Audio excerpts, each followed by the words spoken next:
ওরে আবু মাহজুরা, কেমন দেখা যায় তোমারে, তুমি সামনের চুল কাটো না কেন? আবু মাহজুরা বলে, আমি হাঁটু গেড়ে পেয়ারা নবীর সামনে বসেছিলাম, আমার এই মাথার চুলের মধ্যে মুবারক হাত লাগিয়ে বিশ্বনবী নিজে আমাকে আজানের প্রতিটা বাক্য শিক্ষা দিয়েছেন। বিশ্বনবীর মোবারক হাত, পবিত্র হাত আমার মাথার চুলের যেই জায়গায় লেগেছে, আমি চাই ওই চুলগুলা নিয়ে আমি আমার কবরের ভিতরে যাব। সাইয়েদনা আবু মাহজুরা রাদিয়াল্লাহু তাআলা আনহু ইন্তেকালের আগের পর্যন্ত মাথার সামনের চুলগুলা কাটে নাই। মাথার সামনের চুল তিনি কাটেন নাই। সুবহানাল্লাহি বিহামদি। কেমন ভালোবাসতেন বিশ্বনবী সাহাবীদেরকে, সাহাবারা কেমন ভালোবাসতেন বিশ্বনবীকে। অষ্টম হিজরিতে হুনাইনের যুদ্ধে রাসূল সাল্লাল্লাহু আলাইহি ওয়াসাল্লাম ফিরে আসতেছেন মদিনায়। পথিমধ্যে বেলাল রাদিয়াল্লাহু তাআলা আনহু আজান দিচ্ছেন। কি দিচ্ছেন? তো পাশে ছিল মুশরিকদের একটা পল্লী, কিছু মুশরিক তরুণ, কিছু অমুসলিম কিশোর, তারা আজানকে ব্যঙ্গ করতেছে। আমাদের বাংলায় মুখ ভেঙ্গানো বলে আর কি। বেলাল রাদিয়াল্লাহু তাআলা আনহু আজান দিচ্ছেন, ওই বাচ্চাগুলো মুশরিক, তো ওরা আজানকে ব্যঙ্গ করতেছে, বিকৃতি করে ওরাও আজান দিচ্ছে। উদ্দেশ্য হচ্ছে আজানকে নিয়ে ঠাট্টা করা। উদ্দেশ্য কি? ঠাট্টা করা। ব্যাপারটা মনে কষ্ট পাওয়ার মতো ব্যাপার না? কিন্তু বিশ্বনবী ওইখানে দেখেন কি খুঁজলেন। বিশ্বনবী খেয়াল করলেন অমুসলিম কিশোরদের মধ্য থেকে একটা কিশোরের গলাটা বড় দরাজ গলা, কণ্ঠটা বড় সুন্দর। খেয়াল করে দেখলেন যে কিছু কিশোর বেলালের আজানকে ব্যঙ্গ করে, বিকৃতি করে, কিন্তু একজনের কণ্ঠ দেখতে পাচ্ছেন না এত দূরে, কিন্তু কণ্ঠটা বড় সুন্দর, দরাজ গলা। বিশ্বনবী সাহাবীদেরকে বললেন, ধরো এগুলারে, ধরো। সবগুলারে ধরে বিশ্বনবীর সামনে আনা হলো। ওরা হাঁটু গেড়ে বসলো। বিশ্বনবী বললেন, তোমাদের মধ্যে কে যেন ব্যঙ্গ করে আজান দিচ্ছিল, তার গলাটা বড় উঁচু, গলার বেসটা বড় মজবুত, মেলোডিয়াস, সুমধুর কণ্ঠ। কে? আবু মাহজুরা বলে, আমার বন্ধুরা সবাই আমার দিকে আঙ্গুল দেখায়, আমি পড়ে গেছি বিপদে। রাসূল সাল্লাল্লাহু আলাইহি ওয়াসাল্লাম বাকি অমুসলিম তরুণদেরকে ছেড়ে দিলেন, বললেন তোমরা যাও। এবার আবু মাহজুরারে পাইছে। আবু মাহজুরার চুলের মধ্যে হাত দিলেন বিশ্বনবী, মাথায় হাত দিয়ে বললেন, এবার আজান দাও দেখি।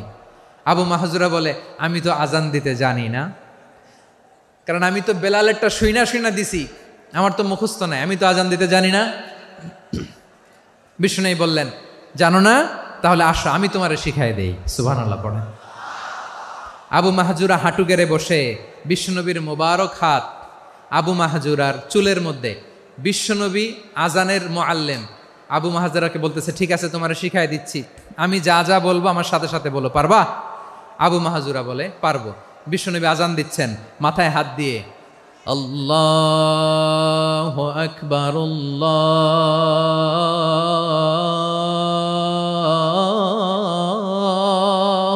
আকবার।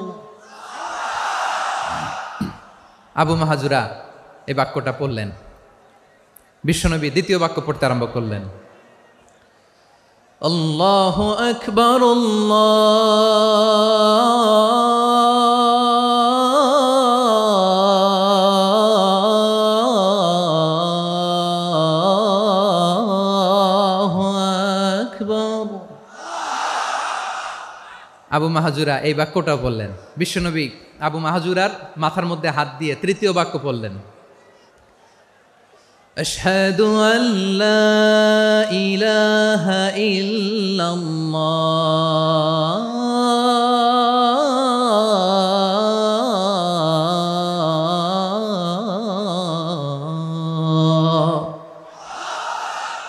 আবু মাহজুরা তৃতীয় বাক্য পড়লেন। বিশ্বনবী একটা বাক্য পরে আবু মাহজুরা পড়ে, বিশ্বনবী পরে আবু মাহজুরা পড়ে। আবু মাহজুরা কিন্তু অমুসলিম, মুশরিক। আবু মাহজুরা বলে, এক একটা বাক্য পড়ি আমার কলিজাটা গলে ঠান্ডা হয়ে যায়। এতদিন মোহাম্মদকে গালি দিতাম, এখন মোহাম্মদ আমার মাথায় যখন হাত রাখছে আমার সারা শরীর ঠান্ডা হয়ে গেছে। বিশ্বনবী আজান শিখাচ্ছেন, একটা একটা বাক্য পড়ে আবু মাহজুরাও পড়ে, বিশ্বনবী পড়ে, আবু মাহজুরাও পড়ে। পুরো বাক্যগুলো যখন শেষ, আজান শেষ, আবু মাহজুরাও যখন পুরো আজান পড়লেন, আবু মাহজুরা বললেন, এতদিন মোহাম্মদের চেহারা দেখলে আমার ঘৃণা লাগতো, আজ থেকে মোহাম্মদের চেহারার চেয়ে প্রিয় চেহারা আমার কাছে নাই। আবু মাহজুরা বললেন, ও মুহাম্মদ, আজানের বাক্য তো আপনি আমারে শেখালেন, এখানেই শেষ করবেন না, আপনি আমারে পড়ায় দেন লা ইলাহা ইল্লাল্লাহু মুহাম্মাদুর রাসূলুল্লাহ সাল্লাল্লাহু আলাইহি ওয়াসাল্লাম। বিশ্বনবীর সাথে দাঁড়িয়ে উনি শাহাদা পড়ে মুসলমান হয়ে গেলেন। এবার আবু মাহজুরা বলে, ইয়া রাসূলুল্লাহ, ইয়া হাবিবাল্লাহ, আমি মুমিন হয়েছি, মুসলমান হয়েছি, আপনার কাছ থেকে আজান শিখার সৌভাগ্য আমি লাভ করেছি গো নবী। আমার কণ্ঠের বড় তারিফ করেছেন আপনি, আমার আজানকে আপনি পছন্দ করেছেন। একটা জিনিস আপনার কাছে চাই, আপনি আমাকে মক্কার মসজিদুল হারামের মুয়াজ্জিন হিসেবে অ্যাপয়েন্ট করে দেন। বিষ্ণু ইসা ইসলাম বললেন, যাও আবু মাহজুরা, আমি তোমাকে পৃথিবীর শ্রেষ্ঠতম মসজিদ মক্কার মসজিদুল হারামের মুয়াজ্জিন হিসেবে অ্যাপয়েন্ট করে দিলাম। দেখছেন কিভাবে ট্যালেন্ট হান্টিং করতে হয়, কিভাবে হিউম্যান রিসোর্স মানব সম্পদকে ব্যবহার করতে হয়। আসছিল আজানকে ভেঙ্গাইতে, আসছিল কেন? আজানকে ব্যঙ্গ করার জন্য, বিকৃত করার জন্য। আজানকে বিকৃত করতে যে ইসলামের সবচাইতে শ্রেষ্ঠ মসজিদের মুয়াজ্জিন হয়ে গেল। পড়েন সুবহানাল্লাহ। হযরত আবু মাহজুরা রাদিয়াল্লাহু তাআলা আনহু ওনার এই সুললিত কণ্ঠ ব্যবহার করে মসজিদুল হারামে এত সুন্দর করে আল্লাহু আকবার বলে আজান দিতেন, মানুষগুলোর, মুসল্লিগুলোর, মক্কাবাসীর হৃদয়কে তিনি বিগলিত করে দিতেন। মানুষের হৃদয়কে ঠান্ডা হয়ে যেত। শুধু এখানেই শেষ না আমার যশোরের ভাইয়েরা। বিশ্বনবী যখন সাইয়েদনা আবু মাহজুরা রাদিয়াল্লাহু তাআলা আনহুকে আজান শিখাচ্ছিলেন, বলেন তো বিশ্বনবীর হাতটা কোথায় ছিল? আবু মাহজুরার মাথার সামনে, এই চুলের উপরে ছিল।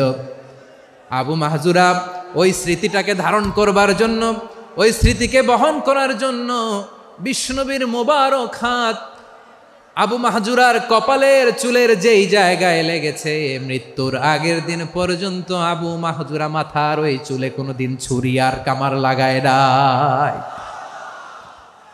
সেখানে কেচি লাগায় নাই, চুলের মধ্যে খুর লাগায় নাই। আবু মাহজুরা ডান দিকের চুল কাটতো, বাম দিকের চুল কাটতো, পেছনের চুল কাটতো, সামনের চুল কাটতো না। আবু মাহজুরা রাদিয়াল্লাহু তাআলা আনহুর সামনের চুলগুলো বড় হতে হতে যখন এত বড় হয়ে যায়, তিনি চুলগুলো পেঁচিয়ে মাথার মধ্যে রাখতেন। তারপরে তিনি পাগড়ি পরতেন। সবাই জিজ্ঞেস করতো, আবু মাহজুরা, এটা আবার কেমন স্টাইল? দেখতে তোমারে কি বিদঘুটে লাগে? কেমন অড লাগে? কেমন খারাপ দেখা যায়? মক্কায় এমন কোনো মানুষ তো দেখি নাই, ডানে চুল কাটে, বায়ে চুল কাটে, পেছনে চুল কাটে, সামনে কাটে না। ওরে আবু মাহজুরা, কেমন দেখা যায় তোমারে? তুমি সামনের চুল কাটো না কেন? আবু মাহজুরা বলে, আমি হাঁটু গেড়ে পেয়ারা নবীর সামনে বসেছিলাম, আমার এই মাথার চুলের মধ্যে মুবারক হাত লাগিয়ে বিশ্বনবী নিজে আমাকে আজানের প্রতিটা বাক্য শিক্ষা দিয়েছেন। বিশ্বনবীর মোবারক হাত, পবিত্র হাত আমার মাথার চুলের যেই জায়গায় লেগেছে, আমি চাই ওই চুলগুলা নিয়ে আমি আমার কবরের ভিতরে যাব। সাইয়েদনা আবু মাহজুরা রাদিয়াল্লাহু তাআলা আনহু ইন্তেকালের আগের পর্যন্ত মাথার সামনের চুলগুলা কাটে নাই। মাথার সামনের চুল তিনি কাটেন নাই। সুবহানাল্লাহ বিহামদি। কেমন ভালোবাসতেন বিশ্বনবী সাহাবীদেরকে, সাহাবারা কেমন ভালোবাসতেন বিশ্বনবীকে। সামনের চুলগুলো বড় হতে হতে এত বড় ছিল, পেঁচিয়ে রেখে পাগড়ি পরতেন, কাটতেন না। নবীর হাত লেগেছিল। সুবহানাল্লাহ পড়েন। তাহলে what is the lesson? Moral of the story কি? মোরাল অফ দ্য স্টোরি হচ্ছে, আসছিল আজানকে ব্যঙ্গ করার জন্য, বিকৃত করার জন্য, হয়ে গেল মসজিদুল হারামের মুয়াজ্জিন। দেখেন বিশ্বনবী একটা খারাপ সিচুয়েশনের মধ্যে থেকে কি ভালো জিনিস বের করে আনলেন। আমি যে শুরুতে বলেছি কিভাবে তিনি হিউম্যান রিসোর্সকে ডেভেলপ করেছেন, ম্যানেজ করেছেন। তিনি যে চৌকস ট্যালেন্ট হান্টার ছিল, দেখেন সবার মধ্যে থেকে এর বাছাই করে মুয়াজ্জিন বানাই দিয়েছেন। সুবহানাল্লাহ পড়েন। তার মানে এই না সবাইরে ধরে ধরে উনি মুয়াজ্জিন বানাইছেন। যার যেই ট্যালেন্ট আছে তাকে ওই কাজে অ্যাসাইন করেছেন। যার যেই প্রতিভা আছে তার প্রতিভাকে ইসলামের কাজে লাগিয়েছেন। সুবহানাল্লাহ পড়েন। মানুষকে আল্লাহ স্বাধীনতা দিয়েছেন। ফামান শাআ ফালিউমিন ওয়া মান শাআ ফালিয়াকফুর। চাইলে মুমিন হতে পারো, চাইলে কাফের হতে পারো, তোমার ইচ্ছা। তবে জেনে রাখো, মুমিন হলে পাবা জান্নাত, কাফির হলে পাবা জাহান্নাম। নাও দ্য ডিসিশন ইজ ইয়ার্স। সিদ্ধান্ত তোমার, জান্নাতে যাবা না জাহান্নামে যাবা। যশোরের ভাইয়ের আওয়াজ করে বলুন, কই যেতে চান, জান্নাতে না জাহান্নামে? ডান দিকে না বাম দিকে? ডানপন্থী না বামপন্থী? চিল্লা চিল্লি না চুপচাপ? চুপচাপ করে আবার চিল্লাচিল্লি শুরু করে দিচ্ছে।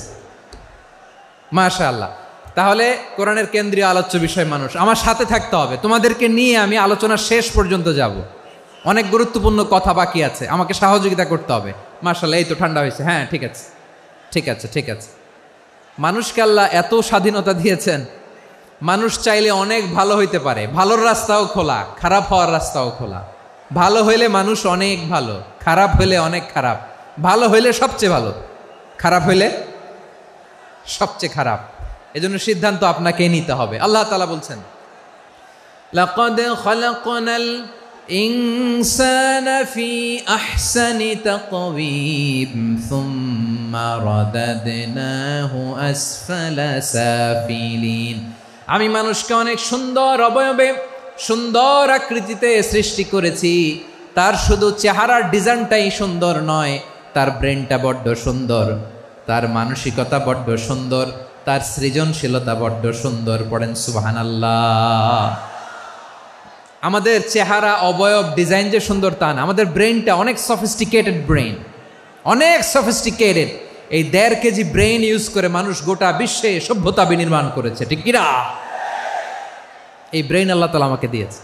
এটারে কাজে লাগালে, আপনার 6 সেন্স কাজে লাগালে আপনি অনন্য মানুষ হয়ে উঠবেন, মহামানবে রূপান্তরিত হবেন। মানুষ হতে পারে, চাইলেই মহামানব হতে পারে। আবার যদি মানুষ চায় খারাপও হতে পারে। আল্লাহ বললেন শুধু ভালোই না, ভালো হতে চাইলে অনেক ভালো তুমি হতে পারো, আবার খারাপ হতে চাইলে অনেক খারাপ তুমি হতে পারো। সুম্মা রাদাদনাহু আসফালা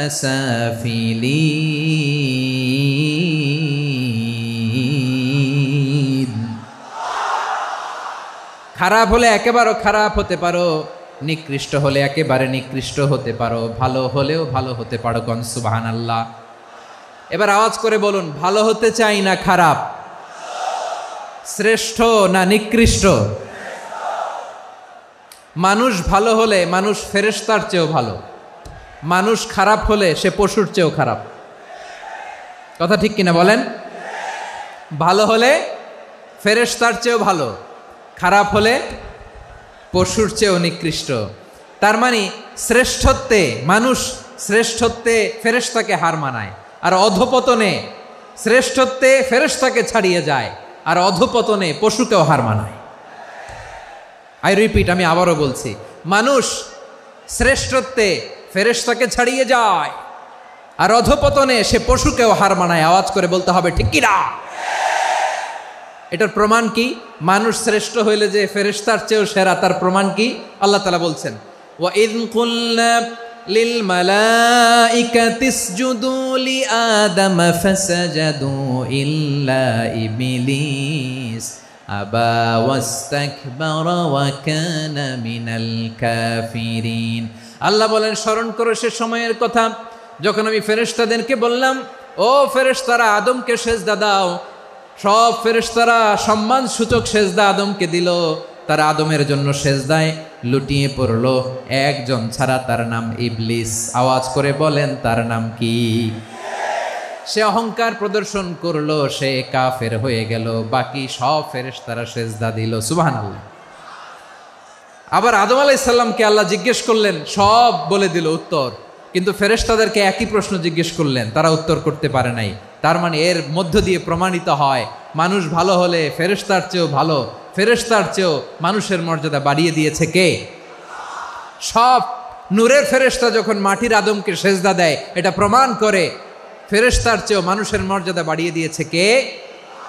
তুমি মাটির আদমকে প্রথম সৃষ্টি করিয়া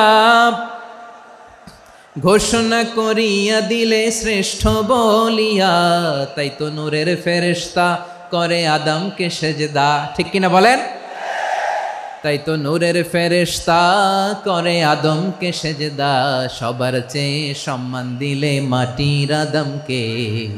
আল্লাহু আল্লাহু তুমি জাল্লে জালালুহু, শেষ করা তো যায় না গে তোমার গুণগান। পড়েন না? পড়েন, আল্লাহু আল্লাহু তুমি জাল্লে জালালুহু, শেষ করা তো যায় না গে তোমার গুণগান। আল্লাহু আল্লাহু আল্লাহু আকবার। আদমের মর্যাদা বেশি, মানুষের মর্যাদা বেশি, মানুষ শ্রেষ্ঠ তার প্রমাণ। নূরের ফেরেশতা মাটির আদমকে সেজদা করে আওয়াজ করে বলেন ঠিক কি না? তাহলে মানুষ ভালো হলে ফেরেশতার চেয়ে ভালো। আবার মানুষ যদি খারাপ হয় সে পশুর চেয়েও খারাপ। অধপতনে পশুত্বকে হার মানায়। তার প্রমাণ কি? তার প্রমাণ হচ্ছে যশোরের ভাইরা দেখবেন পত্রিকায় নিউজ পেপারে মাঝে মাঝে এরকম দেখা যায়, এক মানুষ আরেক মানুষকে হত্যা করে 20 টুকরা করে বস্তার ভেতরে ভরেছে। আপনারা এই নিউজ পড়েন নাই না? দেখেন নাই? দেখছেন? মানুষ মানুষকে হত্যা করে কয় টুকরা?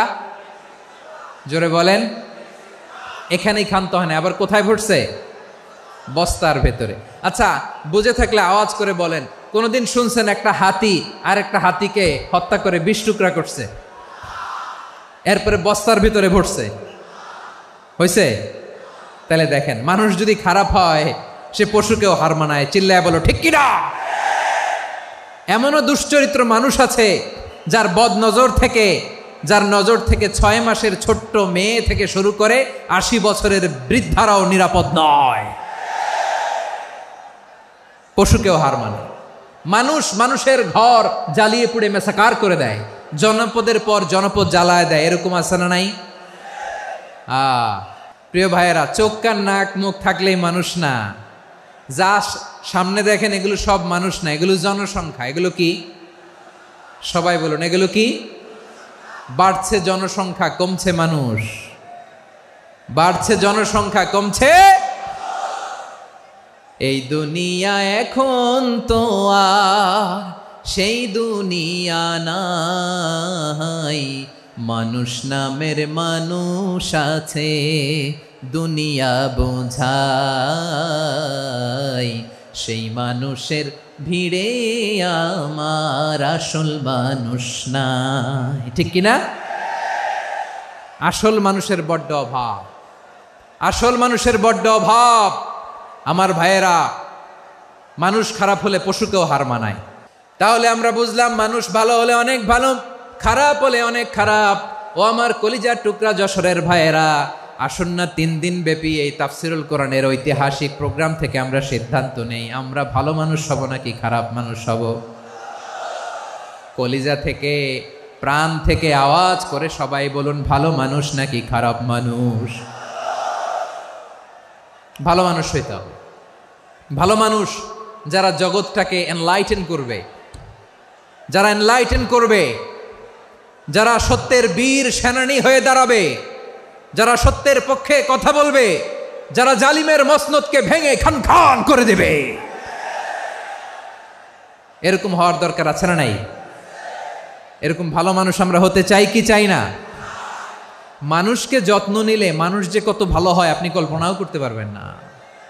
এই যে আপনাদের যশোরে যে ভালো ছেলেগুলো আছে, যে ভালো তরুণগুলো আছে, যে যুবকগুলো আছে, যে ভালো আলেমরা আছে, ভালো নেতারা আছে, সবাই যদি তাদের মতো হতো, পুরো যশোরটা একটা জান্নাতের টুকরা হয়ে যেত। আওয়াজ করে বলেন ঠিক কিনা?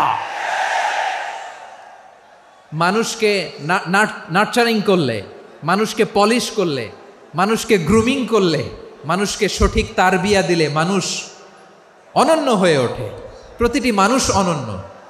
আমি অনন্য, আপনি অনন্য, আমরা সবাই অনন্য। সুবহানাল্লাহ বলেন। মানুষকে আল্লাহ তাআলা দিয়েছেন অসীম ক্ষমতা, অসীম ক্ষমতা। সুবহানাল্লাহ। একটা মানুষ পারে না এমন কিছু নাই, একটা মানুষ পারে না এমন কিছু নাই। বিশ্বাস করতে হবে, মানুষ যা কল্পনা করতে পারে ওইটা মানুষ করে দেখাতে পারে। মানুষ যা কল্পনা করতে পারে সেটা মানুষ করে দেখাতে পারে। তুমি তোমার কল্পনার রাজ্যকে সাজাও, তোমাকে হারাতে পারে এমন কোনো শক্তি আল্লাহর জমিনে নাই। তোমার কি শক্তি, কি সম্ভাবনা তুমি জানোই না মিয়া। তুমি এদিকে তাকাও কেন? তোমার রাস্তা তো ওই দূরে। তুমি কোথায় যাবে, আল্লাহ তোমার টেনে কোথায় নিয়ে যাবে তুমি কিছুই জানো না। Plan big, dream big. কল্পনার শক্তিকে বড় করো। মানুষ যা কল্পনা করতে পারে মানুষ তা করে দেখাতে পারে। মানুষের কাছে অসাধ্য কিছু নাই মৃত্যু ছাড়া, অ্যাকসেপ্ট ডেথ। মৃত্যু ছাড়া মানুষ সব কিছুকে জয় করতে পারে। মৃত্যু ছাড়া যে কোনো অসাধ্যকে সাধন করার ক্ষমতা মানুষকে দিয়ে দিয়েছে কে? হারার জন্য তোমার জন্মই হয় নাই, তোমার জন্ম হয়েছে জিতার জন্য, বিজয়ের জন্য তোমার জন্ম। মানুষের শুরুটাই হয় বিজয় দিয়ে। যশোর, আওয়াজ করে বলো, মানুষের শুরু হয় কি দিয়ে? আমরা যখন আমার পিতার পৃষ্ঠদেশে ছিলাম, পিতার পৃষ্ঠদেশ থেকে শুক্রাণু যখন মায়ের গর্ভদেশে যেয়ে পড়ে, কতটা শুক্রাণু ভ্রমণ শুরু করে জানো? 20 কোটি শুক্রাণু। একবার সিমেন আউট হলে সেখানে 20 কোটি শুক্রাণু থাকে, ভ্রমণ শুরু করে। ওই 20 কোটি শুক্রাণুর মধ্যে থেকে তুমি আমি আজকে এক বিকশিত শুক্রাণু মানব রূপে পৃথিবীতে এসেছি। সুবহানাল্লাহ। ওই 20 কোটি শুক্রাণুর প্রতিযোগিতায় সবাইরে পেছনে ফেলে সেদিন আমি সফল হয়েছিলাম, সেদিন আমি বিজয়ী হয়েছিলাম। সেদিন আমি এত ছোট ছিলাম, মাইক্রোস্কোপ দিয়েও আমার অস্তিত্ব টের পাওয়া যায় না। আমি এত তুচ্ছ ছিলাম, নগণ্য ছিলাম, আমার কান ছিল না, আমার চোখ ছিল না, আমার হাত ছিল না, আমার জন্য রিকমেন্ডেশন করার মতো মামু ছিল না, খালা ছিল না, কেউ ছিল না। তারপরেও ওই প্রতিযোগিতায়, ওই কম্পিটিশনে যখন আমারে কেউ হারাতে পারে নাই, আল্লাহর জমিনেও আমারে কেউ হারাতে পারে না। হারার জন্য তোমার জন্মই হয় নাই, তুমি আসছই জিতার জন্য। সুবহানাল্লাহ। বিশ্বনবী বলেন, আন্নাসু মাআদিন কামাআদিনি যাহাবি ওয়াল ফিদ্দা খিয়ারুহুম ফিল জাহিলিয়াতি খিয়ারুহুম ফিল ইসলাম। Peoples are like mines of gold and silver. সোনার খনি, রূপার খনি, এর চেয়েও বড় খনি হচ্ছে এই মানব সম্পদের খনি। আওয়াজ করে বলেন আল্লাহু আকবার। আল্লাহ তাআলা এই সম্পদ আমাদেরকে দিছে। বিশ্বনবী বলেন, মানুষ হচ্ছে খনির মতো। খিয়ারুহুম ফিল জাহিলিয়াতি খিয়ারুহুম ফিল ইসলাম। জাহিলি যুগে যারা সেরা, ইসলামেও তারা সেরা। ইদা ফাকুহু, যদি তারা বুঝবান হয় তাহলে তাদেরকে সেরা বানায় দিবে কে? তাহলে মানুষের চেয়ে সেরা কেউ হতে পারে? মানুষের চেয়ে অনন্য কেউ হতে পারে? মানুষকে কেউ হারাতে পারে? আওয়াজ করে বলো, তোমাকে কেউ হারাতে পারবে? এই সাহস জাগছে আজকের আলোচনা থেকে। আমি তুমি অনন্য, আমাকে তোমাকে হারায় দেওয়া এত সহজ না, ঠিক কিনা? একটা কথা জীবনের সাথে সেট করে নিতে হবে, আমি জিতি নয় শিখি, আমি কখনো হারি না। জীবনের সাথে সেট করে নাও, জেনজি অফ যশোর, আমি কখনো হারি না, আমি হয় জিতি নয় শিখি। চিল্লায় বলো ঠিক কিনা? আমি কখনো হারি না, আমার হারানো এত সোজা না। কি সাহস জাগছে? বুকে সাহস জাগছে? তাকবীর পড়ো, লিল্লাহে তাকবীর। তাহলে বিশ্বনবী বললেন, নাসু মাআদিন, মানুষ হচ্ছে খনি। এই ধাক্কা ধাক্কি আমি জানি এগুলো ভালোবাসার ধাক্কা ধাক্কি, এজন্য আমি সহ্য করে নেই। এগুলো যে ভালোবাসার ধাক্কা ধাক্কি এটা আমরা বুঝি। পৃথিবীর কোনো আইন, সিকিউরিটি প্রোটোকল দিয়ে এটারে মানানো যাবে না, কারণ এটা তো ভালোবাসা, লাভ। লাভ কোনো আইন কানুন দিয়ে বাধা যায় না, মানানো যায় না, ঠিক কিনা বলো?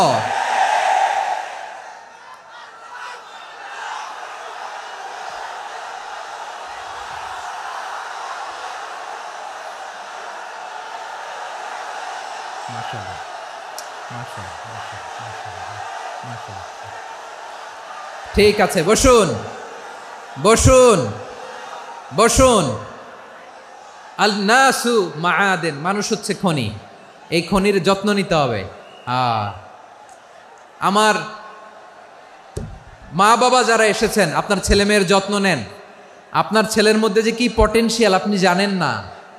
আপনার এই ছোট্ট অবুজ ছেলেটাই আগামী দিনের শায়েখ আহমদুল্লাহ হবে। আপনার হেফজখানায় পড়া ওই ছোট্ট ছেলেটাই আগামী দিনের আল্লামা মামুনুল হক হবে। আপনার ওই ছেলেটা আমির হামজা হবে, আব্দুল হাই সাইফুল্লাহ হবে। এভাবে বড় বড় আলেম হবে, তারা যুগশ্রেষ্ঠ আলেম হবে। সেই একদিন এই বাংলাদেশের পার্লামেন্টে যে বক্তব্য দিয়ে যশোরের পক্ষে কথা বলবে।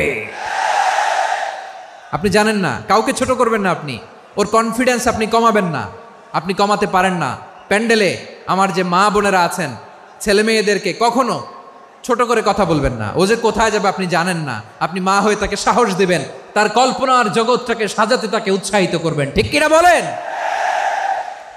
আর আমার প্যান্ডেলের আমার প্রিয় শ্রদ্ধাশীলা মায়েরা বোনেরা, আপনারা তো আরো দামি সম্পদ। বিশ্বনবী বলেন, আর দুনিয়া কুল্লুহা মাতা।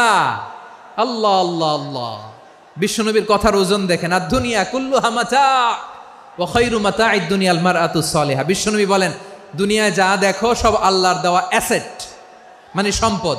আর এত অ্যাসেটের ভিড়ে সবচাইতে শ্রেষ্ঠ সম্পদ হচ্ছে নেককার নারী। সুবহানাল্লাহ। ভাইয়েরা বোনের সাথে খারাপ আচরণ করো না, সন্তান মায়ের সাথে খারাপ আচরণ করো না। আমাদের মায়েরা আমাদের asset, they are our priceless asset.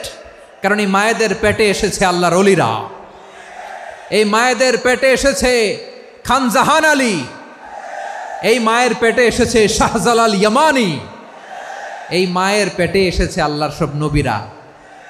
নাকি নবীরা আকাশ থেকে ধপ করে জমিনে নেমে আসছে? মায়ের পেটে আসছে। এই মায়ের পেটগুলো খনি। আমার সম্মানিতা মায়েরা বোনেরা, নিজেকে ইসলাম দিয়ে সাজান, নিজেকে ইসলাম দিয়ে সাজান,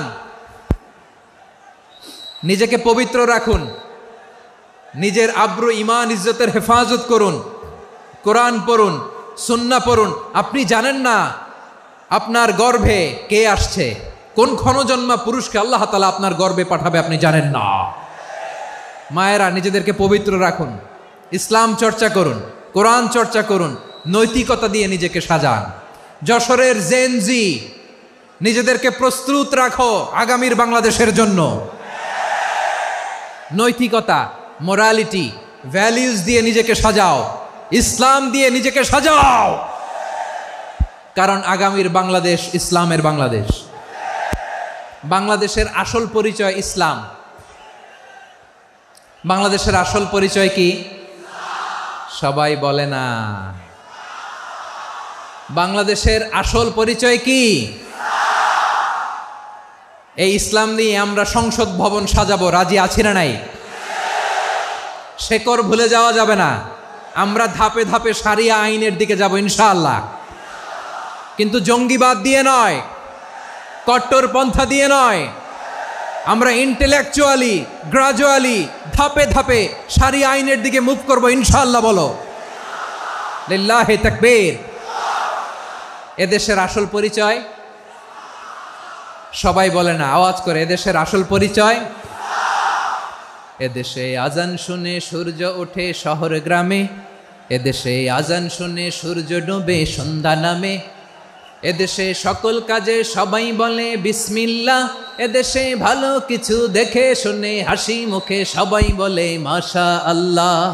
সুবহানাল্লাহ সুবহানাল্লাহ সুবহানাল্লাহ সুবহানাল্লাহ সুবহানাল্লাহ সুবহানাল্লাহ সুবহানাল্লাহ সুবহানাল্লাহ। ও নবীন তরুণ, তোমার কিসের এত ভয়? জেনে রেখো বাংলাদেশের আসল পরিচয়। বাংলাদেশের আসল পরিচয় ইসলাম। আওয়াজ তুলে বলো, আসল পরিচয় কি? এদেশে পরস্পরে দেখা হলে দেয় সালাম, এদেশে আমজনতার হৃদয় জুড়ে পাক্কা আলাম। ঠিক কি না? এদেশে বিপদ এলে সর্বজনে সর্বক্ষণে দোয়া পড়ে ইন্না লিল্লাহ সুবহানাল্লাহ সুবহানাল্লাহ সুবহানাল্লাহ সুবহানাল্লাহ। এদেশে আজান শুনে সূর্য ওঠে শহর গ্রামে, এদেশে আজান শুনে সূর্য ডোবে সন্ধ্যা নামে, এদেশে সকল কাজে সবাই বলে বিসমিল্লাহ, এদেশে ভালো কিছু দেখে শুনে হাসি মুখে সবাই বলে মাশা আল্লাহ। সুবহানাল্লাহ, আওয়াজ করে সুবহানাল্লাহ সুবহানাল্লাহ সুবহানাল্লাহ সুবহানাল্লাহ। সবাই একসাথে সুবহানাল্লাহ সুবহানাল্লাহ সুবহানাল্লাহ সুবহানাল্লাহ। এদেশের আসল পরিচয় কি? আওয়াজ করে বলতে ভয় লাগে। এদেশের আসল পরিচয় কি? ইসলাম দিয়ে আমাদের সংসদ ভবন চলুক, আমরা চাই কি চাই না? বঙ্গভবনে লা ইলাহা ইল্লাল্লাহর পতাকা উড়ুক, আমরা চাই কি চাই না? প্রতিটি জেলা অফিসে, ডিসি অফিসে লা ইলাহার পতাকা ঝুলুক, আমরা চাই কি চাই না?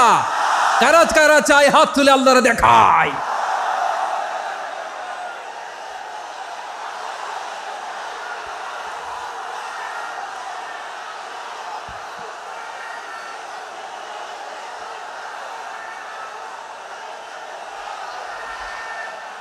মাশাআল্লাহ, মাশাআল্লাহ, মাশাআল্লাহ, মাশাআল্লাহ।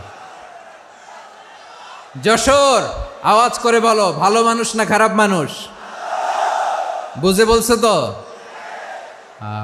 মানুষ ভালো হলে যে কত ভালো। এই মানুষকে যত্ন নিলে, মানুষকে মানুষ বানালে যে সে কি হতে পারে শুনবা? হ্যাঁ, নাকি মোনাজাত দিয়ে দিব? শুনবা? তাহলে থামতে হবে। থামো, আমি যখন বলবো থামো থামো, তাকবীরের সময় দিলে তাকবীর। থামো থামো। মানুষকে যত্ন নিলে, এই এদিকে এদিকে, ড্রোন নামায় ফেলো। হয়েছে, ড্রোনের ফুটেজ হয়ে গেছে, এবার ড্রোন নামায় ফেলো। আমার দিকে তাকাও। মানুষকে, তোমরা এদিক সেদিক তাকালে তো গুরুত্বপূর্ণ পয়েন্ট মিস হয়ে যাবে। এদিকে এদিকে, হ্যাঁ ঠিক আছে, এদিকে। মানুষকে যত্ন নিলে মানুষের মধ্যে যারা কি পটেনশিয়াল রেখেছে। আমি জাপানের দুইটা উদাহরণ দেই। জাপানের, আল্লাহ, 2022 সালে জাপানের সাথে জার্মানির খেলা, ফিফা ওয়ার্ল্ড কাপ 2022। এক পক্ষে জাপান, আরেক পক্ষে কোন দেশ? কথা শোনে নাই। এক পক্ষে কোন দেশ? আরেক পক্ষে? সবাই এক পক্ষে, আরেক পক্ষে। ওই খেলায় জিতেছিল জাপান, জিতেছিল 22 সালের এই ফিফা ওয়ার্ল্ড কাপে। জাপান ফুটবল খেলায় জিতে, as a part of their celebration তারা খেলার পরে পুরো স্টেডিয়ামটারে ক্লিন করে। The fan base of Japan, লক্ষ লক্ষ মানুষ খেলা দেখতে যায়, তো এত ডাস্টবিনও তো নাই। তো যারা ডাস্টবিনে জায়গা পায় নাই, তারা এই যে চকলেটের প্যাকেট, পানির বোতল, চিপসের প্যাকেট তারা এদিকে সেদিকে রেখে দিয়েছে। জাপানের ভক্তরা, জাপানের ফলোয়াররা, as a part of their celebration তারা খেলার পরে পুরো স্টেডিয়ামের সব ময়লা আবর্জনা ক্লিন করে তারপরে বিদায় নিয়েছে। তাদেরকে কি ক্লিন করার দায়িত্ব দেওয়া হয়েছিল? এই যশোর, জাপানের যে ছেলেরা খেলা দেখতে গেছিল ওদেরকে কি ক্লিন করার দায়িত্ব দিছিল? তারা কি স্টেডিয়ামের পরিচ্ছন্নতা কর্মী? তাদের আকল, তাদের সিক্স সেন্স তাদেরকে বলেছে। ছোটবেলা থেকে জাপান গভর্নমেন্ট ওদেরকে এত পরিচ্ছন্নতা শেখায়, ক্লিনলিনেস অ্যাওয়ারনেস ক্যাম্পেইন করায়। ক্লাসে আমি দেখেছি, ক্লাসে নিজের বেঞ্চ নিজে মুছে, ক্লাসের মাঝখানে একটা সময় দেয়, নিজের টেবিল নিজে মুছে, নিজের ক্লাসরুমটা নিজে পরিষ্কার করে। রাস্তাঘাটে একটা ধুলা নাই, ময়লা নাই, একটা টিস্যু নাই। খেলার পরে গোটা বিশ্বকে তাক লাগিয়ে দিয়েছে। জাপানের ফ্যানরা সবার রেখে যাওয়া গার্বেজ, টিস্যু, বোতল পরিষ্কার করে তারপরে স্টেডিয়াম থেকে বিদায় নিয়েছে। আমরা কেন এমন হইতে পারলাম না? আমরা কেন এমন হইতে পারলাম না? জাপানের যারা এগুলো করছে ওদের 3টা করে চোখ না? চোখ তো 3টা। জাপানো লাগো, জাপানো লাগো। হাত তো 4টা, কান তো 6টা। হ্যাঁ, নাকি আমার মতো 2 হাত 2 কানওয়ালা মানুষ? চোখে দেখলে ওটা মানুষ না। চিন্তা করছেন? তার মানে জাপানিজদেরকে যে গ্রুমিং করে শিখানোর মাধ্যমে পরিচ্ছন্ন বানানো গেছে। ওরা যেমনি মানুষ, আমরাও মানুষ। আমাদের সন্তানদেরকে শেখালে তারাও পারবে। পারবে কিনা? 2 নম্বর উদাহরণ বলি। চট্টগ্রাম ফেনীতে যারা গিয়েছেন, মেঘনা গোমতী ব্রিজ প্রকল্প নাম শুনছেন? মেঘনা একটা ব্রিজ পার হওয়া লাগে। এই মেঘনা গোমতী, এখানে 3টা ব্রিজ, কাঁচপুর সহ এই 3টা ব্রিজের নির্মাণ কাজ, রেনোভেশনের কাজ দেয়া হয়েছিল জাপানের একটা কোম্পানিকে। কাকে? জাপানের কোম্পানি। নির্মাণ শেষে 738 কোটি টাকা বেঁচে গেছিল, এটা গভর্নমেন্টের হাতে দিয়ে তারা বিদায় নিয়েছে। কত টাকা? 738 কোটি টাকা। যত প্রাক্কলিত ব্যয় নির্ধারণ করা হয়েছে সব টাকা সরকার, তৎকালীন সরকার 2019-এর সরকার, কারা ছিল তো জানেন? এই 2019-এর সরকার তাদেরকে দিয়েছে। তারা রিনোভেশন নির্মাণ শেষে 738 কোটি টাকা অতিরিক্ত বেঁচে গেছিল, এটা আবার গভর্নমেন্টের হাতে বুঝাই দিয়ে তারা বিদায় নিচ্ছে। আমরা কেন এমন হইতে পারলাম না? জাপানের ওরাও মানুষ, আমরাও মানুষ। তার মানে মানুষে মানুষে পার্থক্য আছে না নাই? আচ্ছা, জাপানের 2টা উদাহরণ দিলাম, এবার আমার দেশের 2টা উদাহরণ দিব না? বাংলাদেশের 2টা উদাহরণ দিই। 1 নম্বর উদাহরণ, গত সপ্তাহে আপনারা জানেন কক্সবাজার আমার একটা প্রোগ্রাম ছিল, তো হেলিকপ্টারে গিয়েছিলাম। ফেনী জেলা যখন পার হচ্ছি আমি দেখলাম 3টা উইন্ডমিল চিনেন তো? বিশাল পিলার, 3টা 4টা পাখা থাকে, বায়ু বিদ্যুৎ কেন্দ্র, বাংলাদেশের প্রথম বায়ু বিদ্যুৎ কেন্দ্র এটা, মুহুরী প্রজেক্ট বলে ওটা সম্ভবত, মুহুরী প্রজেক্ট। তো সাগরের বাতাসের ঝাপটায় এটা ঘুরে এনার্জি হয়, ইলেকট্রিসিটি উৎপাদন হয়। তো আমি পাইলটকে বললাম, ভাই এগুলো থেকে কেমন ইলেকট্রিসিটি উৎপাদন হয়? কয় হুজুর একটুও হয় না, কিছুই হয় না। কিছুই হয় না মানে? বলে হুজুর বাংলাদেশে যত উইন্ড মিল আছে এটার পাখা একটাও ঘুরে না। আল্লাহ, বলেন কি? তাহলে যে কোটি কোটি টাকা ব্যয় করে যে উইন্ড মিল, কয় হুজুর ভিতরে ফিটফাট, উপরে ফিটফাট, ভিতরে সদরঘাট। তার মানে কোটি কোটি টাকা দিয়ে এই উইন্ড মিল বানায়, এখানে কিছু নাই। দুর্নীতির আড্ডাখানা, আখড়াখানা বাংলাদেশ, ঠিক কিনা বলেন? হায় রে, জাপানিজরাও মানুষ, আমরাও মানুষ। আমার এক নিকটাত্মীয় সরকারি চাকরিজীবী, উনি আমাকে বললেন, বাংলাদেশের আরেকটা উদাহরণ দেই। উনি আমাকে বললেন যে প্রতি বছর আমাদের অফিসের ফার্নিচার চেঞ্জ করে। আমি বললাম প্রতি বছর ফার্নিচার চেঞ্জ করে কেন? বলে যে ফার্নিচার নতুন পারচেজ করলেই তো ওইখানে টাকা, নতুন কিনতে পারলেই টাকা, নতুন উন্নয়নের সবক শোনাতে পারলেই টাকা। প্রথম আলোর রিপোর্ট, কি আলো? প্রথম আলোর রিপোর্ট, গত 15 বছরে উন্নয়নের নামে লুটপাট হয়েছে প্রায় 3.25 লাখ কোটি টাকা। কার রিপোর্ট? আমাদের বানানো কথা। প্রথম আলোর রিপোর্ট। গত 15 বছরে কারা ছিল জানেন তো? হ্যাঁ, শুধু ওনাদেরকেই দোষ দিয়ে লাভ নাই। স্বাধীনতার পর থেকে শুধু শাসকের হাত বদল হয়েছে, আমরা কিছু পাই নাই, ঠিক কিনা বলেন? শুধু ওনাদের দোষ দিয়ে কি লাভ? একদল খাইছে, আরেক দল খাওয়ার জন্য রেডি হয়ে আছে। আমরা এরকম চাই না। আমরা চাই স্বাধীন সার্বভৌম বাংলাদেশ। আমরা চাই দুর্নীতিমুক্ত বাংলাদেশ। আমি নিউজটা যে কতবার পড়লাম, এটা কি সম্ভব? 3.25 লাখ কোটি টাকা লুটপাট, মানে লুটপাট করতে করতে এদেশের জনগণকে ফুটপাতে বসায় দিচ্ছে। প্রিয় ভাইয়েরা, তাহলে জাপানের মানুষও মানুষ, আমরাও মানুষ। সিদ্ধান্ত আপনার, কোন মানুষ হবেন, ভালো মানুষ না খারাপ মানুষ? আজকের আলোচনার বিষয় হচ্ছে মানব সম্পদের উন্নয়ন, human resource development. It's a process to increase the capacity of knowledge, skill, capacity of the people of a country. একটা দেশের মানুষের জ্ঞান, তাদের দক্ষতা কি করে বাড়ানো যায়, বাড়িয়ে দেশের উন্নয়ন করানো যায়, এটাই হচ্ছে মানব সম্পদ উন্নয়নের মূল কথা। তাহলে মানব সম্পদ হচ্ছে একটা দেশের সবচাইতে শক্তিশালী পুঁজি। প্রাকৃতিক সম্পদ, খনিজ সম্পদের চেয়েও দামি হচ্ছে মানব সম্পদ।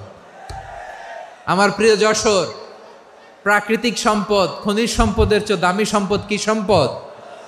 আল্লাহ তাআলা দয়া করে আমাদেরকে এই মানব সম্পদ দিয়েছেন। আসুন আমাদের এই মানুষগুলোকে আমরা সোনার মানুষ বানাই। রাজি আছেন তো সবাই? রাজি আছেন?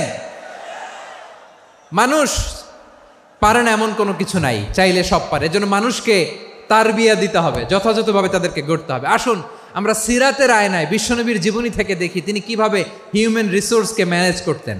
যদি আপনাদের সময় হয়, দু একটা উদাহরণ দিয়ে আজকে আমি আমার আলোচনার বিদায় নিব। হবে সময় হবে কয়েক মিনিট। শেষ কথা, শেষের দিকে চলে আসছি। বিষ্ণু ইসলাম কিভাবে হিউম্যান রিসোর্সকে ম্যানেজ করতেন, মজার কথা আছে কয়েকটা, বলে বিদায় নিব। বিশ্বনবী কিভাবে এই মানব সম্পদকে ম্যানেজ করতেন। বিশ্বনবী, he was a very good talent hunter, চৌকস ট্যালেন্ট হান্টার ছিল। কার মধ্যে কি ট্যালেন্ট আছে দেখলেই বুঝে ফেলতেন। সুবহানাল্লাহ পড়বেন না? কি নবী আমরা পেয়েছি! He was a very good talent hunter. আমার নবী, তিনি চৌকস ট্যালেন্ট হান্টার ছিলেন। কার মধ্যে কি প্রতিভা বের করতেন, ওই প্রতিভাকে ইসলামের কল্যাণে কাজে লাগাতেন। সুবহানাল্লাহ বলেন। যাকে যেই জায়গায় সেট করলে ভালো হবে তাকে ওই জায়গায় সেট করতেন। কয়েকজন সাহাবীর জীবনী শোনাই। আবু মাহজুরা রাদিয়াল্লাহু তাআলা আনহু, মক্কার মুয়াজ্জিন, আগে ছিল মুশরিক, পরে হয়েছে মুমিন। উনি কিভাবে মুমিন হইলেন এই ঘটনাটা একটু আপনাদের শোনাতে চাই। রাদিয়াল্লাহু তাআলা আনহু কিভাবে মুসলিম হলেন, আওয়াজ করে শুনেন। 8ম হিজরি। কত হিজরি? সবাই বলেন না একটু, কত হিজরি? 8ম হিজরিতে হুনাইনের যুদ্ধে রাসূল সাল্লাল্লাহু আলাইহি ওয়াসাল্লাম ফিরে আসতেছেন মদিনায়।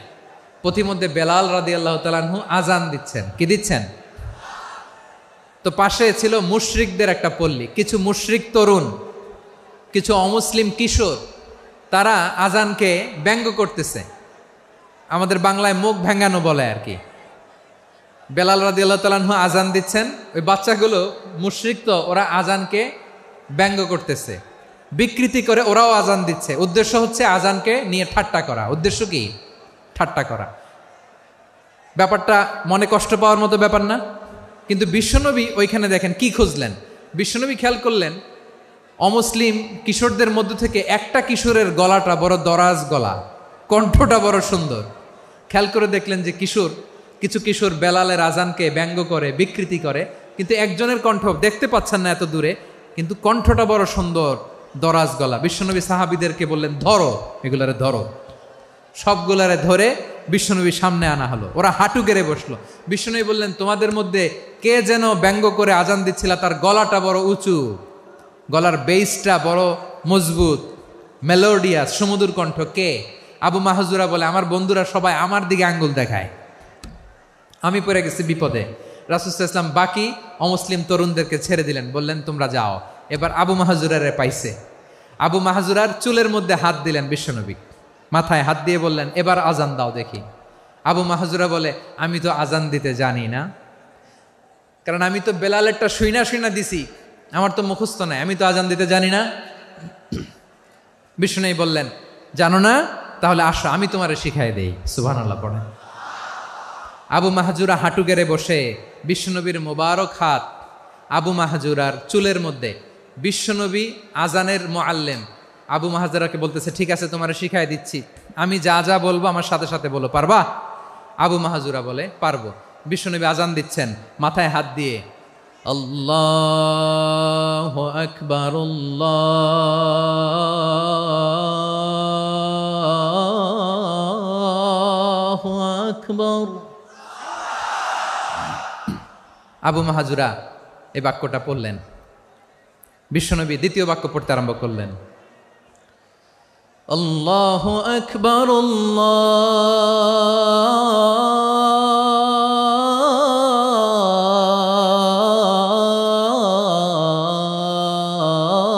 আল্লাহু আকবার। আবু মাহজুরা এই বাক্যটাও বললেন। বিশ্বনবী আবু মাহজুরার মাথার মধ্যে হাত দিয়ে তৃতীয় বাক্য পড়লেন, আশহাদু আল্লা ইলাহা ইল্লাল্লাহ,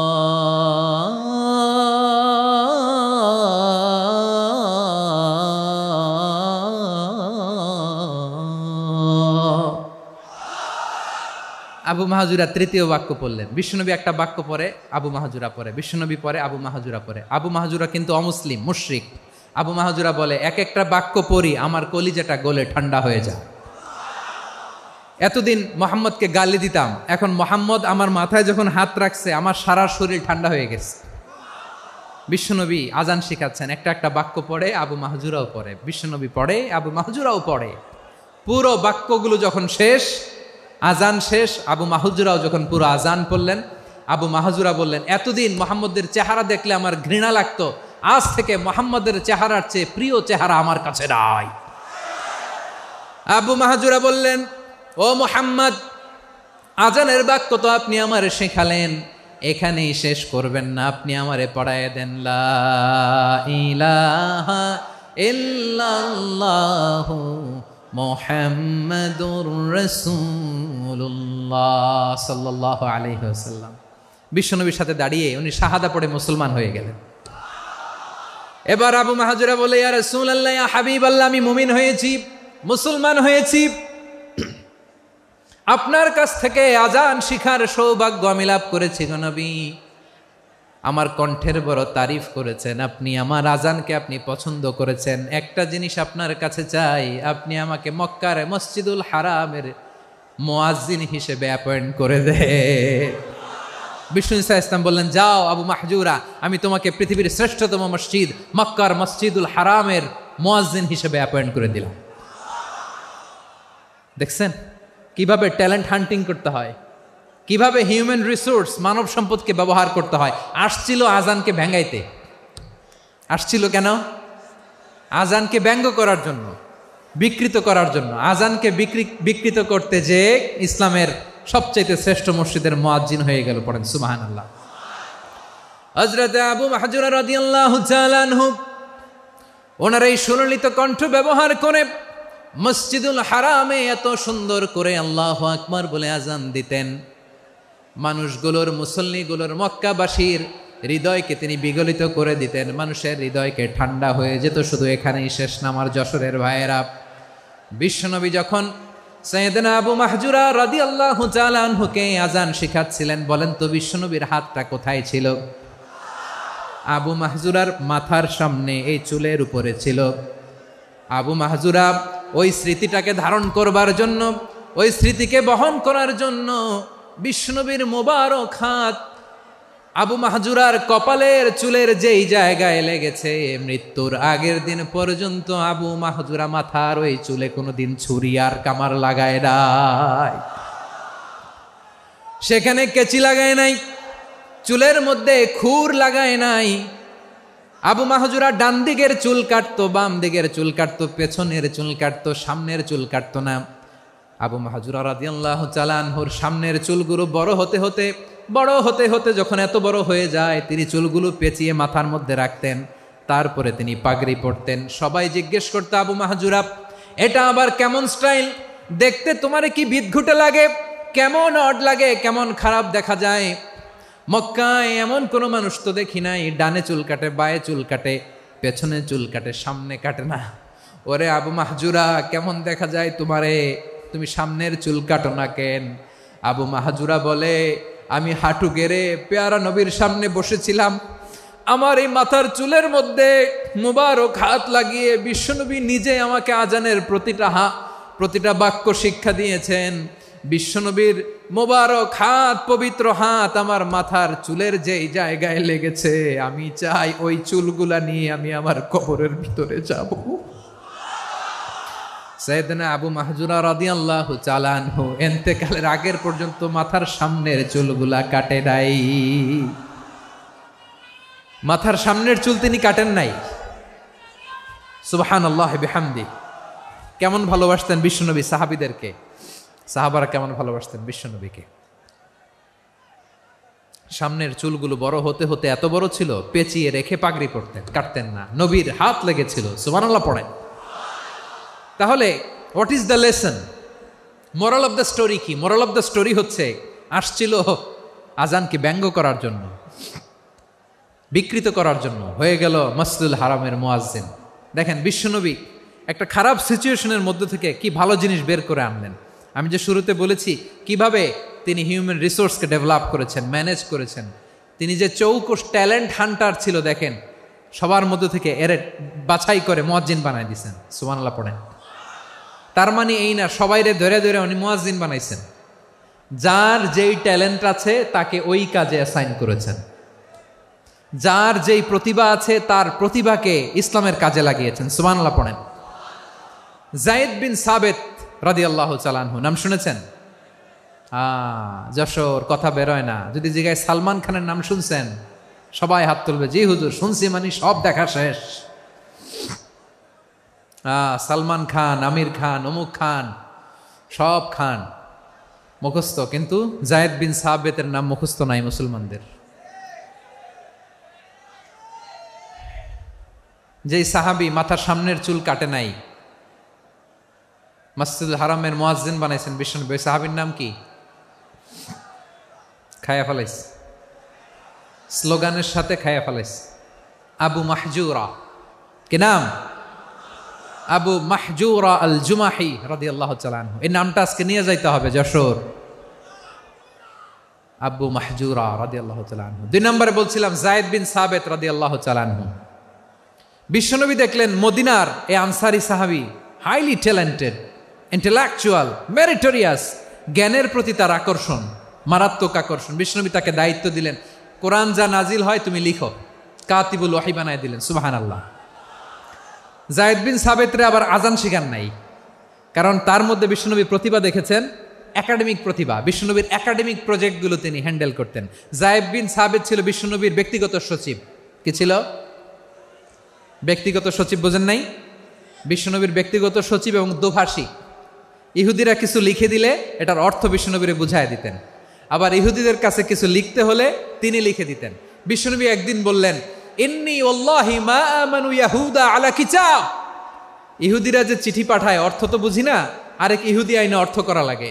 আবার ইহুদিদের কাছে কিছু লিখে পাঠাইতে চাইলে আমরা তো লিখতে পারি না, ইহুদিরে দিয়ে লেখা লাগে।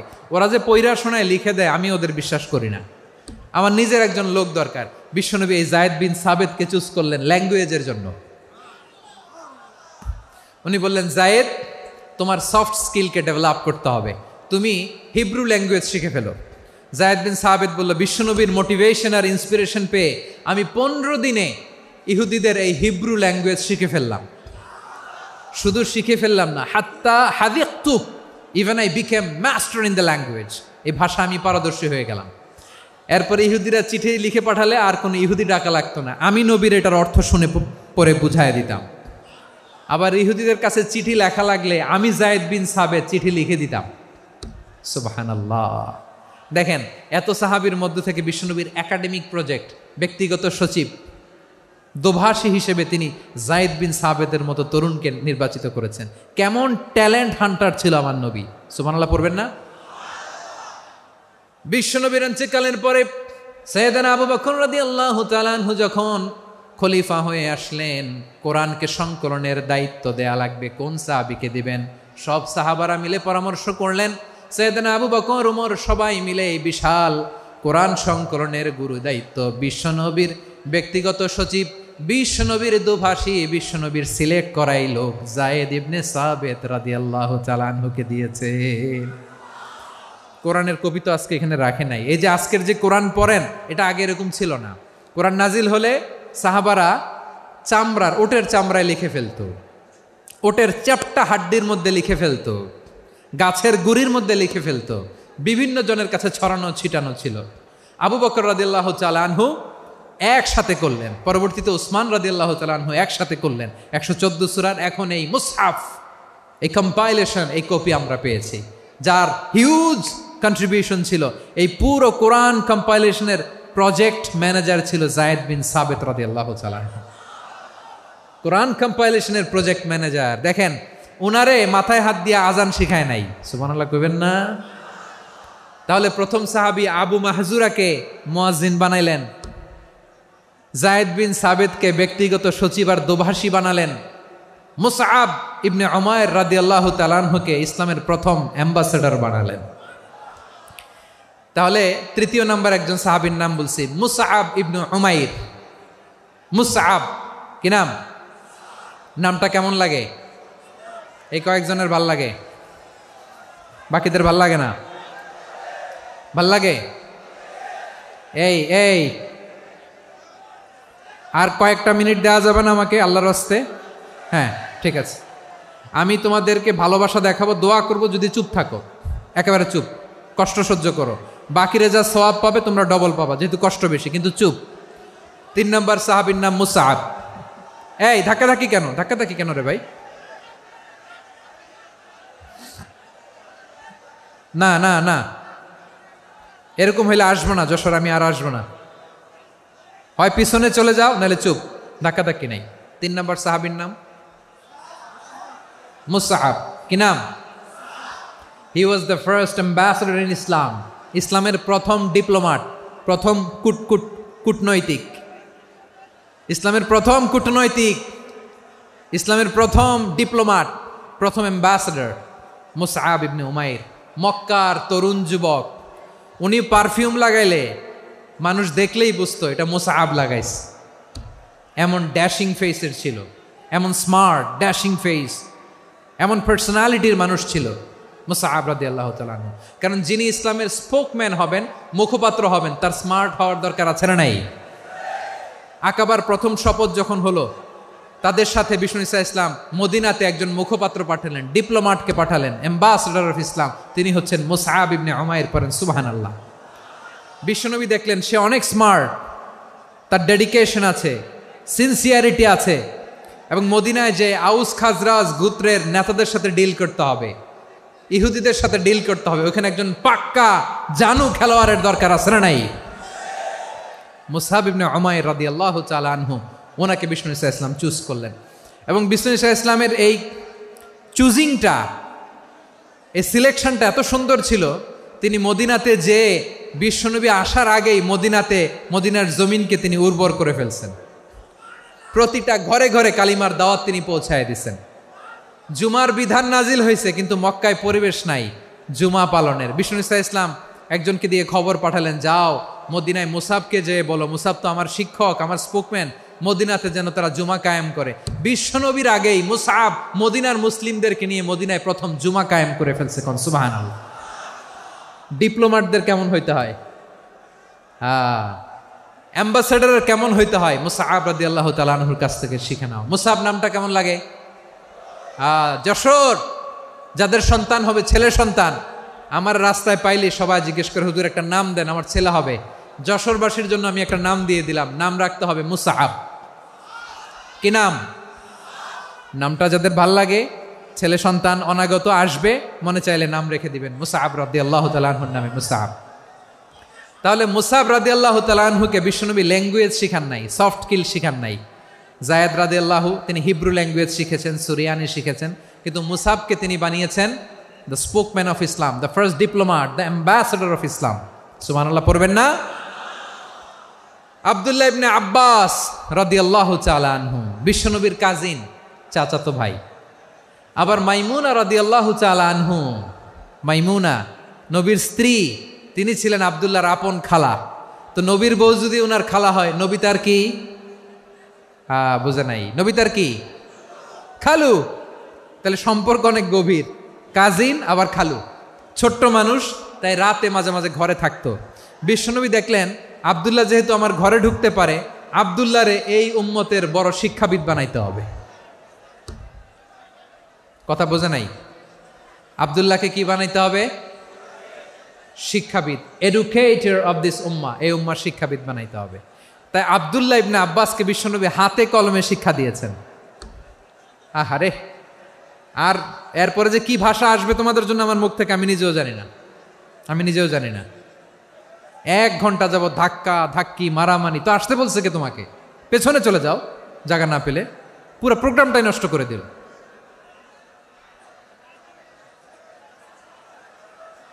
জি, আমার দিকে তাকান, আমি শেষ করে দিচ্ছি। হবে না, ইন্টেলেকচুয়াল আলোচনা এখানে হবে না, আমি বুঝতে পারছি, আমি শেষ করে দিচ্ছি।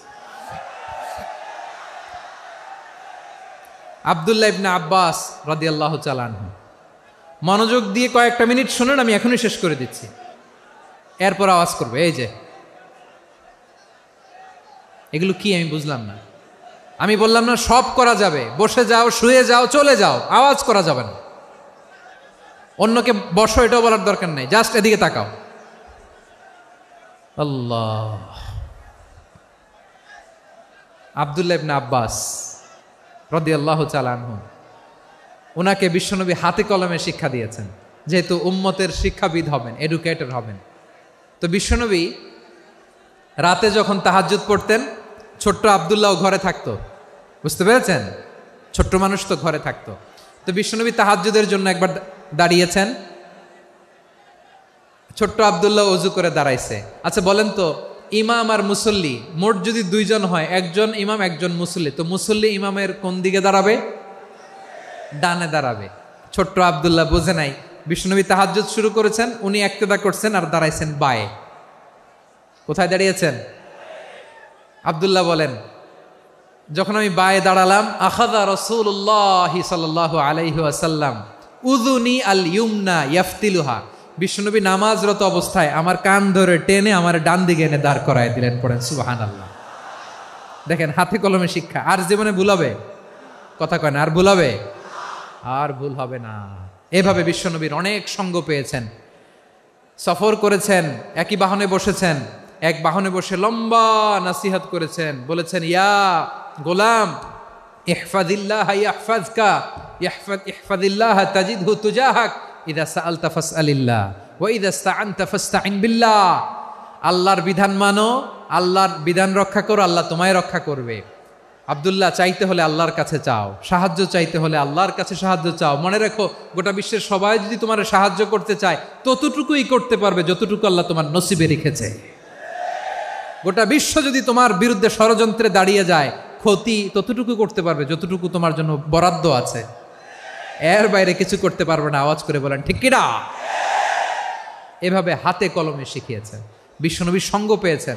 ওনাকে বিষ্ণু ইসা ইসলাম শিক্ষাবিদ, এডুকেটর অব দিস উম্মাহ হিসেবে সিলেক্ট করেছেন, হাতে কলমে শিখিয়েছেন।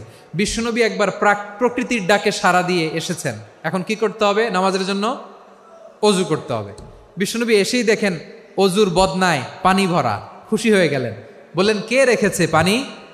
একজন বলল আব্দুল্লাহ রেখেছে। বিশ্বনবী অত্যন্ত খুশি হলেন, খুশি হয়ে একটা দোয়া করলেন, বললেন আল্লাহুম্মা ফাক্কিহু ফিদ্দীন ওয়া আল্লিমহু তা'ওয়ীল। আল্লাহ তুমি আব্দুল্লাহকে দ্বীনের বুঝ দিও আর কোরআনের তাফসির শিক্ষা দিও। বিশ্বনবীর এই দোয়া এমন লাগছে, উনি রাইসুল মুফাসসিরিন, এই পৃথিবীতে যত মুফাসসির ছিল, যত মুফাসসির আসবে, সকল মুফাসসিরের সম্রাট হিসেবে স্বীকৃত হয়েছেন আব্দুল্লাহ ইবনে আব্বাস। বিশ্বনবী ওনারা আজান শিখান নাই, বিশ্বনবী ওনারা ল্যাঙ্গুয়েজ শিখান নাই, বিশ্বনবী ওনারা অ্যাম্বাসাডার বানান নাই, হাতে কলমে শিক্ষা দিয়েছেন। ছোট্ট মানুষ বিশ্বনবী ইন্তেকাল করলেন, আবু বকরের সময় গেল, ওমরে ফারুকের খেলাফত, তখনও তিনি তরুণ। ওমরে ফারুক রাদিয়াল্লাহু তাআলা আনহু ওনার ক্যাবিনেট মিনিস্ট্রির বৈঠকে এই আব্দুল্লাহ ইবনে আব্বাসকে পাশ দিয়ে বসায় রাখতেন। বয়স্ক সাহাবারা এটা পছন্দ করতো না, তারা বলতো ঘটনা কি, আব্দুল্লাহর মতো ছেলে নাতি আমাদের আছে, এরা কেন রাখে ওমরে ফারুক? ওমরে ফারুক এটা টের পেলেন, তিনি বুঝতে পারলেন যে ক্যাবিনেট মেম্বাররা এটা পছন্দ করে না, ছোট্ট আব্দুল্লাহরা কেন রাখি, কেন যে রাখি এটা একদিন বুঝাবো। একদিন মিটিংয়ে তিনি সবাইকে বললেন ইদা জাআ নাসরুল্লাহি ওয়াল ফাতহ। এই আয়াত দ্বারা উদ্দেশ্য কি বলেন তো মুরব্বী সাহাবীরা? এক সাহাবী বলেন এই সূরা দ্বারা উদ্দেশ্য, আল্লাহ বলেছেন আমাদেরকে বিভিন্ন ল্যান্ড, বিভিন্ন এলাকা বিজয় করতে হবে। ওমরে ফারুক বললেন না, হয়নি। আরেকজন বললেন বিজয় হওয়ার পর আমাদের বেশি বেশি আল্লাহর বরত্বের ঘোষণা দিতে হবে, এটা উদ্দেশ্য। ওমরে ফারুক বললেন না, হয় নাই। যারা জিজ্ঞেস করেন কেউ পারে না। সব শেষে বিশ্বনবী ছোট্ট আব্দুল্লাহরে বলেন আব্দুল্লাহ ইদা জাআ নাসরুল্লাহি ওয়াল ফাতহ, এর দ্বারা উদ্দেশ্য কি বলো তো? ছোট্ট আব্দুল্লাহ বলেন হুয়া আজালু রাসূলিল্লাহ। এই আয়াত দ্বারা বিশ্বনবীর বিদায়কে উদ্দেশ্য নেওয়া হয়েছে। ওমরে ফারুক বললেন হাযা হুয়া, এটাই তো সঠিক উত্তর, এটাই সঠিক তাফসীর এই আয়াতের। কারণ ইদা জাআ নাসরুল্লাহি ওয়াল ফাতহ, যখন আল্লাহর সাহায্য আর বিজয় আসবে, ওয়া রাআইতান নাসা ইয়াদখুলুনা ফি দীনিল্লাহি আফওয়াজা, আপনি দেখবেন দলে দলে ঢলে ঢলে বানের পানির মতো মানুষ ইসলামের দিকে ঢুকতেছে, ইসলামের বিজয় হয়েছে। তো ইসলামের বিজয়ের মিশন নিয়ে নবী আসছে, বিজয়ী যখন হয়ে গেছে এখন তো নবীর বিদায় হবে। জোরে বলেন ঠিক কিনা? কোন সাহাবী এই সূক্ষ্ম কথাটা ধরতে পারে নাই, ওই আব্দুল্লাহ ছাড়া। আব্দুল্লাহ যখন উত্তর দিছে সব সাহাবীদের টনক নড়েছে। এরপর থেকে কোনো ক্যাবিনেট মিটিংয়ে আর কোনো সাহাবারা কোনো প্রশ্ন করে নাই, আওয়াজ করে পড়েন সুবহানাল্লাহ। বিশ্বনবী আব্দুল্লাহ ইবনে আব্বাসকে দ্য এডুকেটর অব দ্য উম্মাহ, উম্মার শিক্ষাবিদ হিসেবে গ্রহণ করেছেন। আওয়াজ করে পড়তে হবে আল্লাহু আকবার। সাহাবীদের নামগুলো মনে থাকবে? এক নম্বরে আবু মাহজুরা, মুয়াজ্জিন বানাইছেন। যায়েদ ইবনে সাবিত, দোভাষী, ট্রান্সলেটর অফ প্রফেট, এবং তিনি ছিলেন বিশ্বনবীর ব্যক্তিগত সচিব। Musab ibn Umair, the first ambassador and diplomat of Islam. Abdullah ibn Abbas, এই উম্মার সবচেয়ে বড় এডুকেটর, শিক্ষাবিদ। আরেকজন ছিল আব্দুল্লাহ ইবনে মাসউদ রাদিয়াল্লাহু তাআলা। দুই আব্দুল্লাহ, আব্বাস গেল, আরেকজন হচ্ছে মাসউদ। মক্কার তরুণ, ছাগল পালতো মুশরিকের। বিশ্বনবী আর আবু বকর রাদিয়াল্লাহু তাআলা আনহু একবার গেলেন, যে দেখে এই তরুণ দাঁড়ায় আছে। বিশ্বনবী বলেন আমি খুব ক্ষুধার্ত, তোমার কাছে কি দুধ আছে ছাগলের? আব্দুল্লাহ ইবনে মাসউদ বলে আছে। ওয়ালাকিন আনা মু'তামান, কিন্তু যে দুধ আছে এটা আমানতের, আমি দিতে পারবো না। বিশ্বনবী এইটা শুনেই তারা টার্গেট করে ফেলছে। আনা মু'তামান, দুধ আছে কিন্তু এটা আমার মালিকের, আমি তো দরদ দেখাই, আমার মালিকের দুধ আপনি পথিক, আপনারা দিতে পারি না। বিশ্বনবী টার্গেট করে ফেলছেন, এরে আমার কাজে লাগাইতে হবে। বিশ্বনবী বললেন আচ্ছা ঠিক আছে, দুধ দিও না, কিন্তু এমন ছাগি আছে কিনা যেই ছাগির সাথে কোনো ছাগলের মিলন হয় নাই, তার ওলানে দুধও আসে নাই, বাচ্চাও নাই, এরকম ছাগির থেকে যদি আমি দুধ খাই তাহলে তো সমস্যা নাই। বলতেছে এরকম ছাগির থেকে দুধ খাইলে সমস্যা নাই, কারণ এরকম ছাগির ওলান থেকে দুধ আসবেও না। বলতেছে ঠিক আছে, এরকম একটা ছাগি নিয়ে আসা হলো। বিশ্বনবী বিসমিল্লাহ বলে ওই ছাগির ওলানে হাত দিলেন। হাত দিতে দেরি, পুরো ওলানটা দুধে ভরে যেতে দেরি হয় না। বিশ্বনবী আর আবু বকর রাদিয়াল্লাহু তাআলা আনহু দহন করে পেট ভরে খেলেন। এই দৃশ্য আব্দুল্লাহ ইবনে মাসউদের হৃদয়ে দাগ কাটলো। এই মুজিজা দেখে তিনি বললেন আশহাদু আল্লা ইলাহা ইল্লাল্লাহ ওয়া আশহাদু আন্না মুহাম্মাদুর রাসূলুল্লাহ। তিনি ষষ্ঠ মুসলিম ছিলেন, 6 নম্বর মুসলমান। ওনাকে টার্গেট করে বিশ্বনবী দেখলেন এমন ইন্টেলেকচুয়াল ব্রেন, উনি সূক্ষ্ম সূক্ষ্ম জিনিস বুঝে বেশি, ফিকহি জ্ঞান ওনার মধ্যে বেশি। বিশ্বনবী ওনাকে কোরআনের জ্ঞান শিক্ষা দিতে লাগলেন। উনি বিশ্বনবী সবার কাছে কোরআন শোনায়, কিন্তু বিশ্বনবী নিজে আব্দুল্লাহ ইবনে মাসুদের কাছ থেকে কোরআন শুনতো। বিশ্বনবী একবার বললেন, ইকরা আলাইয়া ইয়া মাসুদ। ইবনে মাসুদ একবার শোনাও তো কোরআন দেখি। আব্দুল্লাহ ইবনে মাসুদ বলে, আকরাউ আলাইকা ওয়া আলাইকা উনজিল। নবী, আপনার উপর কোরআন নাজিল হয় আর আমি আপনার সামনে কোরআন পড়ব। বিশ্বনবী বললেন, ইন্নী উহিব্বু আন আসমাআহু মিন গায়রি। আমি নিজে পড়তে যেমনি ভালোবাসি, অন্যে পড়ুক আমি শুনবো, এটাও আমি ভালোবাসি। সূরা নিসা তিনি তেলাওয়াত করে শুনিয়েছেন। এমন সূক্ষ্ম সূক্ষ্ম বিষয় বিশ্বনবী উনাকে ধরিয়ে দিয়েছেন। উনি হয়ে গিয়েছেন, আব্দুল্লাহ ইবনে আব্বাস হয়েছেন রাইসুল মুফাসসিরিন, উনি হয়ে গিয়েছেন ফাকিহুল উম্মাহ। ওনার চাইতে বড় ফকি এই পৃথিবী আর দেখবে না। চিল্লায় বলেন সুবহানাল্লাহ। উনি বলতেন, ওয়াল্লাহি ওয়াল্লাহি ইল্লাযী লা ইলাহা গায়রু মা উনজিলাত সূরাতুন ইল্লা ওয়া আনা আ'লামু আইনা উনজিলাত ওয়া ফীমা উনজিলাত। বিশ্বনবী এমনভাবে কোরআনের দার্স আমাকে দিয়েছেন, কোরআনে যত সূরা নাজিল হয়েছে, যেখানে নাজিল হোক না কেন আমি জানি এটা কোথায় নাজিল হয়েছে এবং কোন প্রেক্ষাপটে নাজিল হয়েছে। এমন একটা সূরা নাই যে সূরার কোথায় নাজিল হয়েছে আমি মাসুদের জানা নাই, কোন প্রেক্ষাপটে নাজিল হয়েছে আমার জানা নাই। এরকম ঘটবে না। চিল্লায় বলেন আল্লাহু আকবার। এই আব্দুল্লাহ ইবনে মাসউদ রাদিয়াল্লাহু তাআলা আনহু ওমর ফারুকের সময় কুফার চিফ জাস্টিস ছিলেন। কুফা নগরীর চিফ জাস্টিস। চিফ জাস্টিস বোঝেন নাই? বিচারপতি। কি ছিলেন? সবাই বলে নাই, কি ছিলেন? বিচারপতি ছিলেন। এবং ওনার যে ফিকহি জ্ঞানের ধারা, এটাই আলকামা, ইব্রাহিম আন-নাখাই, হাম্মাদ ইবনে সুলাইমান হয়ে ইমাম আবু হানিফা পর্যন্ত পৌঁছেছে। এবং ওনার ফিকহি জ্ঞানের ধারাই হানাফি মাযহাবে অ্যাকসেপ্ট হয়েছে। আজও এগুলো হানাফি মাযহাবে চর্চিত হয়। হানাফি মাযহাবের সব ফিক আব্দুল্লাহ ইবনে মাসউদের ফিকহি জ্ঞানের ধারা থেকে নেওয়া হয়েছে। চিল্লায় পড়েন সুবহানাল্লাহ। তাহলে উনাকে বিশ্বনবী বানিয়েছেন জুরিস্ট, আইনবিদ, ফকিহ। উনারে আজান শিখান নাই। হিউম্যান রিসোর্স ডেভেলপমেন্ট কিভাবে করবেন, মানব সম্পদের উন্নয়ন কিভাবে করতে হয়, কিভাবে যার যেখানে প্রতিভা কাজে লাগাতে হয় উনি দেখিয়েছেন। সুবহানাল্লাহ পড়বেন না? খালিদ বিন ওয়ালিদ নাম শুনছেন? কে কে শোনেন নাই হাত তোলেন। কি ছিলেন? বীর যোদ্ধা ছিলেন খালিদ বিন ওয়ালিদ। কিন্তু তিনি ইসলাম ধর্ম গ্রহণ করেছেন অনেক দেরিতে, 8ম হিজরিতে। তার মানে 8ম হিজরির আগে উনি মুশরিকদের পক্ষে লড়াই করেছেন। ওনার হাতে কত মুসলিম সাহাবী যে নিহত হয়েছে হিসাব নাই। বিশ্বনবী টার্গেট করে রাখছে, তুমি আমাদের মুসলিমদের এত ক্ষতি করলা, তুমি যখন মুসলমান হবা তোমারে দিয়ে আমি এমন কাম করামু যে এটা আর কেউ করতে পারবে না। সুবহানাল্লাহ নাই? যশোর ক্লান্ত হয়ে গেছে।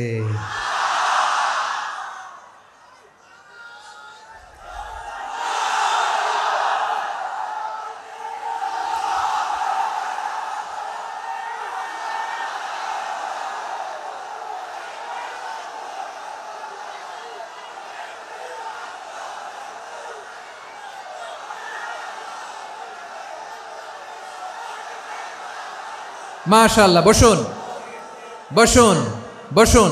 খালিদ বিন ওয়ালিদ রাদিয়াল্লাহু তাআলা আনহু 8ম হিজরিতে মুসলিম হয়েছেন, মক্কা বিজয়ের আগে। তো মক্কা বিজয়ের আগে যখন মুসলিম হয়েছেন, এর আগে কি করছেন? কাফিরদের সাথে যুদ্ধ করেছেন। উনি উহুদের যুদ্ধে মুসলমানদের যে পরাজয় ভাব, কঠিন পরিস্থিতির মুখোমুখি উনার কারণে পেছন থেকে এমন আতর্কিত আক্রমণ করেছেন, মুসলমানদেরকে কচুকাটা করেছেন। 8ম হিজরিতে আল্লাহ তাআলা হেদায়েতের নূর দিয়ে ওনার হৃদয়টাকে উজালা করে দিলেন। লা ইলাহা এটা এমন বাণী যার হৃদয়ে একবার টাচ খাবে, এইটা থেকে সে আর পালিয়ে বেড়াতে পারে। ঝিনুকের ভেতর লুকিয়ে থাকে যেমন মতি, ঝিনুকের ভেতর লুকিয়ে থাকে যেমন মতি, কলমা শাহাদাতে আছে আল্লাহর জ্যোতি, কলমা শাহাদাতে আছে আল্লাহর জ্যোতি। ঠিক কিনা বলেন? মক্কা বিজয়ের আগে মুসলিম হলেন, হওয়ার পরেই বিশ্বনবীর টার্গেট ফুলফিল হলো। ওই যে টার্গেট করে রেখেছেন আর দোয়া করেছেন, খালিদ বিন ওয়ালিদ যদি মুসলিম হয় তাকে আমি মিলিটারি চিফ বানাবো। ওনাকে আজান শিখান নাই, ওনারে কান ধইরা নামাজের এই মাথা থেকে ওই মাথা আনান নাই, ফিকহি কোরআনের সূক্ষ্ম তাফসির ওনারে শিখান নাই, অ্যাম্বাসেডর বানান নাই। বিষ্ণু ইসলাম উনাকে সামরিক অভিযানে প্রেরণ করেছেন। সামরিক অভিযানে তিনি প্রেরণ করেছেন। উনার জীবদ্দশায় উনার নেতৃত্বে যতগুলো যুদ্ধ হয়েছে একটা যুদ্ধেও তিনি পরাজয় বরণ করেন নাই। ওমরে ফারুকের সময়কালে তিনি চিফ অফ মুসলিম মিলিটারি মানে মুসলিম সেনাপতি হয়েছেন। যশোর আওয়াজ করো, ঠিক কিনা বলো? সেনাপতি, মুসলিম সেনাপতি। তাহলে কিভাবে হিউম্যান রিসোর্স ব্যবহার করতে হয় গোটা বিশ্ব আমার নবীর কাছ থেকে শিখে নাও। খালিদ বিন ওয়ালিদ, ওনাকে বিশ্বনবী একটা উপাধি দিয়েছেন। উপাধিটা হচ্ছে সাইফুল্লাহিল মাসলুল, আল্লাহর নাঙ্গা তরবারি, আল্লাহর খোলা তরবারি, দ্য ওপেন সোর্ড অফ আল্লাহ। খালিদ বিন ওয়ালিদ মুসলিম সেনাপতি। হাসান বিন সাবেত নাম শুনছেন? দেখি উনি কি ছিল বলেন। রাসূলের সভা কবি, কালচারাল হিজিমনিকে ডিফিট করার জন্য উনি ভালো অস্ত্র চালানো জানতেন না, ওই কাজে উনি যেতেন না। ওনার ছিল কাব্য প্রতিভা। কাব্য প্রতিভা, কাফিররা কবিতা দিয়ে নবীকে গালি দিত। বিশ্বনবী বলতেন, ইয়া হাসান আজিব আন রাসূলিল্লাহ, তুমি নবীর হয়ে কাফেরদের এই কথাগুলোর জবাব দাও। বিশ্বনবীর একটা মিম্বার ছিল। বিশ্বনবীর মিম্বারের পাশাপাশি মসজিদে নববীতে এই হাসান বিন সাবেতের জন্য বিশ্বনবী একটা স্পেশাল মিম্বার বানিয়ে দিয়েছেন। এখান থেকে তুমি জবাব দাও। এবং বিশ্বনবী বলেছেন, আল্লাহুম্মা আইয়িদহু বিরূহিল কুদুস। আল্লাহ, হাসান আমার পক্ষে জবাব দেয়, তুমি জিব্রাইল মারফত তাকে সাহায্য পাঠাইয়া দিও। রাসূল সাল্লাল্লাহু আলাইহি ইসলামের সভা কবি, the poet of the prophet, নবীর কবি। উনি কবিতা দিয়ে এমন উচ্চাঙ্গের ভাষায় কবিতা দিয়ে তিনি জবাব দিতেন, কাফিরদের গা শিহরে যেত, তাদের হৃদয়ে আগুন ধরে যেত। তাহলে এরকম কবিরও দরকার আছে না নাই? এখন যাকে আল্লাহ দিছে কাব্য প্রতিভা, এরা যদি আপনি যুদ্ধের ময়দানে পাঠান হবে? যারে দিছে সুরেলা গলা, এরা যদি অ্যাম্বাসেডর বানান হবে না। হাসান বিন সাবেত ছিলেন বিষ্ণু ইসলামের কবি। হুযায়ফা ইবনুল ইয়ামান বিশ্বনবীর গোয়েন্দা বিভাগের প্রধান। কিসের প্রধান? হুযায়ফা ইবনুল ইয়ামান। ওনার ছিল ডিটেকটিভ মাইন্ড, ডিটেকটিভ মাইন্ড, গোয়েন্দা বিভাগের প্রধান। এবং উনি হচ্ছেন সাহিবু সিররি রাসূলিল্লাহ, রাসূল সাল্লাল্লাহু আলাইহি ওয়াসাল্লামের গোপন তথ্যের ধারক বাহক। নবীর যেই কথা কেউ জানে না, সব হুযায়ফার পেটের ভিতরে ছিল। সুবহানাল্লাহ পড়েন। মদিনার যত ইহুদিদের একটা লিস্ট ছিল, এই লিস্ট শুধু দুইজন জানতো, বিশ্বনবী আর হুযায়ফা। সুবহানাল্লাহ পড়বেন না? তাহলে ওনাকে কোন দায়িত্ব দিছে? কোন বিভাগ? যশোর আওয়াজ করো, কোন বিভাগ? গোয়েন্দা বিভাগের হেড ছিল। খন্দকের যুদ্ধে প্রচন্ড আজকের মতো শৈত্য প্রবাহ, মাটি খনন করতে করতে সাহাবীদের পেটে ক্ষুধা নাই, দাঁড়াইতে পারে না নামাজের জন্য, এত ক্লান্ত, ক্ষুধা, ক্লান্ত, শ্রান্ত। বিশ্বনবী বললেন, কে আছো? এই কঠিন শীত, এই ভয় আর ক্ষুধার মধ্যেও খন্দকের পরীক্ষার টপকে শত্রু শিবিরে যে আমাকে তথ্য দিবা, কে আছো? কারো গায়ে শক্তিই নাই যে দাঁড়াবে, কেউ দাঁড়ায় না।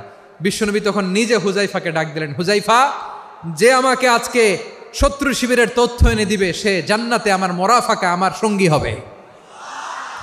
হুযায়ফা রাদিয়াল্লাহু ইবনুল ইয়ামান জীবনের ঝুঁকি নিয়ে এই ক্ষুধা, শৈত্য প্রবাহ, কোল্ড ওয়েভসকে উপেক্ষা করে পরীক্ষা টপকে শত্রু শিবিরে যে সবার কথাগুলো চুপে চুপে শুনে বিশ্বনবীর দরবারে এসে গোয়েন্দাদের মতো তথ্য সরবরাহ করেছে। বিশ্বনবীর গোয়েন্দা বিভাগের প্রধান হুযায়ফা ইবনুল ইয়ামান ইন্টেলিজেন্স বিভাগ চালাতেন। মুনাফিকদের নাম ওনার কাছে ছিল। মুআয ইবনে জাবাল মদিনা রাষ্ট্রের সবচেয়ে সিনিয়র আমলা ছিলেন। আমলাতন্ত্র চিনেন তো? প্রশাসনিক কাজ যারা চালায়, অ্যাডমিনিস্ট্রেশন বুঝেন না? The department of administration. মদিনার রাষ্ট্রের সিনিয়র আমলা মুআয ইবনে জাবাল মুতাখাসসিসুন ফিল হালালি ওয়াল হারাম, হালাল হারামের স্পেশালিস্ট ছিলেন। বিশ্বনবী উনাকে ইয়ামানের গভর্নর করে পাঠাইছেন। বলেছেন, ইন্নাকা তা'তি কওমান আহলা কিতাব, এমন গোষ্ঠীর কাছে যাবা এরা ইহুদি নাসারা, আগে শাহাদা পড়লে এরপরে নামাজের দাওয়াত দিও, নামাজ পড়লে যাকাতের দাওয়াত দিও। গভর্নরের অ্যাটিটিউড যেমন থাকে তেমন অ্যাটিটিউড ধরে রেখো। সুবহানাল্লাহ পড়েন। তাহলে মুআয ইবনে জাবালকে দিয়ে বিশ্বনবী কবিতা লেখায় নাই, চিঠি লেখায় নাই, আজান দেওয়ায় নাই। সুবহানাল্লাহ পড়বেন না? সব শেষ সাহাবী বলি আবু হুরায়রা রাদিয়াল্লাহু তাআলা আনহু। নাম শুনছেন? বিড়ালের বাবা। কি করতেন? খালি হাদিস মুখস্থ করতেন। উনি বলতেন আলজামু রাসূলুল্লাহ আলা মিল ইবাতনি, আমার শুধু পেটের ক্ষুধার বন্দোবস্ত হইলে আমি নবীর সঙ্গ ছাড়তাম না। আমার আনসার সাহাবারা ক্ষেত খামারের কাজ করতো, আমার মুহাজির সাহাবারা ব্যবসা করতো, আর আমি নবীর সাথে সাথে থাকতাম। শুধু সকাল বিকাল দুই বেলা যদি আমার খাবারের বন্দোবস্ত হয়, আমি আর নবীর লক ছাড়ি না। সুবহানাল্লাহ কইবেন না? 5374টা হাদিস তিনি বর্ণনা করেছেন। সবচেয়ে বেশি হাদিস বর্ণনাকারী সাহাবী। হাদিস প্রিজার্ভেশনের কাজে বিশ্বনবী ওনাকে কাজে লাগিয়েছেন। উনি একদিন বলেন, ইয়া রাসূলুল্লাহ আসমাউ মিনকা কাসীরান ফালা আহফাজু, নবী অনেক কথা শুনি আমার মনে থাকে না। বিষ্ণু বললেন তাই? উবসুত রিদাক, তোমার চাদরটা বিছাও। আবু হুরায়রা বিছালেন, বিশ্বনবী হাত বুলায় দিলেন, এরপরে অনেক হাদিস বর্ণনা করলেন। আবু হুরায়রা বলে, তারপর থেকে বিশ্বনবী যাই বর্ণনা করে আমি শুনি আর একটাও বলি না। এখন সুবহানাল্লাহ। বিশ্বনবী ওনাকে হাদিস প্রিজার্ভেশন, নবীর এই যে লক্ষ্য হাদিস প্রিজার্ভেশনের এই দায়িত্ব দিয়েছেন সাইয়েদনা আবু হুরায়রা রাদিয়াল্লাহু তাআলা আনহুকে। প্রিয় ভাইরা, তাহলে 10 জন সাহাবীর কথা যে বললাম, আপনারা কি খেয়াল করেছেন কত বড় ট্যালেন্ট হান্টার, চৌকস ট্যালেন্ট হান্টার ছিল আমার নবী। এক একজনের এক এক ট্যালেন্ট, এক এক কাজে অ্যাসাইন করেছেন, এক একজনকে এক এক দায়িত্ব দিয়েছেন, এক একজনের প্রতিভাকে এক একভাবে বিকশিত হওয়ার সুযোগ দিয়েছেন। আওয়াজ করে বলেন ঠিক কি না? এখন আমার পর্দার আড়ালে আমার মায়েরা বলবে, এতগুলো পুরুষ সাহাবীর কথা বললো, নারী সাহাবীরা কি কিছু করে নাই? মোনাজাত হবে, দোয়া ছাড়া কেউ যাব না। রুফাইদা আল আসলামিয়া রাদিয়াল্লাহু তাআলা আনহা, ওনার বাবার নাম সাআদ আল আসলামি। বিশ্বনবী কি খেয়াল করলেন দেখেন, সাআদ ছিল মদিনার বড় ডাক্তার। এই নারী সাহাবী রুফাইদা বাবার কাছ থেকে চিকিৎসা বিদ্যা শিখেছেন। যখন শিখছে, বিশ্বনবী দেখলেন আমার তো প্রতি সপ্তাহে সপ্তাহে যুদ্ধে আহত সাহাবীদের সেবা দিবে কে? বিশ্বনবী রুফাইদাকে বললেন, রুফাইদা তুমি মসজিদে নববীর পাশে একটা মেডিকেল ক্যাম্প করো। এই যে সাকিনা আদ্দিন মেডিকেলের আমার ছাত্রী বন্ধুরা শুনে রাখো, তোমাদের আইকন হচ্ছে এই রুফাইদা আল আসলামিয়া। বিশ্বনবীর ডিরেকশন অনুযায়ী তিনি মসজিদে নববীর পাশে একটা মেডিকেল ক্যাম্প করলেন এবং আহত সাহাবাদের চিকিৎসা উনি ওনার টিম নিয়ে দিতেন। বিশ্বনবীর পরামর্শে উনি আনসারি এবং মুহাজির মহিলা সাহাবীদেরকে নিয়ে একটা স্পেশাল মেডিকেল টিম গঠন করলেন। খায়বার যুদ্ধে 7ম হিজরিতে যখন বিশ্বনবী যায়, উনি ওনার টিম নিয়ে আসলেন, বললেন, ইয়া রাসূলুল্লাহ আমরা তো তলোয়ার চালাতে পারি না, আমরা তো তীর মারতে পারি না, আপনি যদি অনুমতি দেন খায়বার অভিযানে আমি আমার টিম নিয়ে মেডিকেল টিমের সেবাটা সার্ভিসটা দিতে চাই। পড়েন সুবহানাল্লাহ। বিশ্বনবী অনুমতি দিলেন, যোদ্ধা সাহাবীদের সাথে রুফাইদা আল আসলামিয়া উনিও মেডিকেল টিম নিয়ে অগ্রসর হলেন। খায়বারের প্রতিটা আহত ইনজুর্ড সাহাবী যারা ইনজুরির শিকার হয়েছেন সবাই রুফাইদা আল আসলামিয়ার এই মেডিকেল ক্যাম্প থেকে চিকিৎসা সহায়তা পেয়েছেন। সুবহানাল্লাহ পড়েন। দেখেন কিভাবে বিশ্বনবী ট্যালেন্ট বাছাই করতেন। আপনি অবাক হবেন, বাহরাইনের মেডিকেল ইউনিভার্সিটিতে রুফাইদা আল আসলামিয়া মেডিকেল প্রাইজ অ্যাওয়ার্ড প্রতি বছর দেয়া হয়।